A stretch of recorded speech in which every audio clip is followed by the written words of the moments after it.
एक छोटे से गांव में रामलाल नाम का एक गरीब किसान रहता था।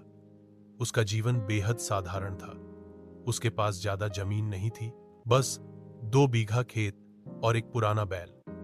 हर सुबह सूरज निकलने से पहले वह उठ जाता, बैल को हल में जोतता और खेत की तरफ निकल पड़ता। गर्मी की तपती धूप हो या सर्दियों की कड़क ठंड, रामलाल ने कभी हार नहीं मानी। उसके हाथों की लकीरों में मिट्टी की खुशबू बसती थी और उसके माथे का पसीना उसकी मेहनत की गवाही देता था। लेकिन उसकी फसल अक्सर समय पर बारिश न होने के कारण खराब हो जाती। कर्ज बढ़ता गया और घर में बच्चों के लिए अनाज जुटाना भी मुश्किल हो गया।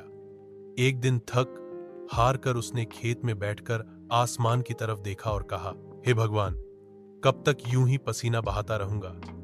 क्या कभी मेरी मेहनत रंग लाएगी? अगले दिन जब वह खेत जोत रहा था, उसे जमीन में एक लोहे का डिब्बा मिला। उसने खोला तो उसमें पुराने सोने के सिक्के थे। रामलाल की आंखों में चमक आ गई, लेकिन अगले ही पल उसने सोचा, अगर मैं लालच में आकर गांव छोड़ दूं तो मेरी पहचान मिट जाएगी।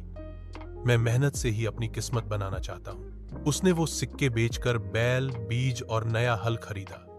साल भर उसने पहले से भी ज्यादा मेहनत की। इस बार बारिश समय पर हुई और उसकी फसल गांव में सबसे अच्छी निकली।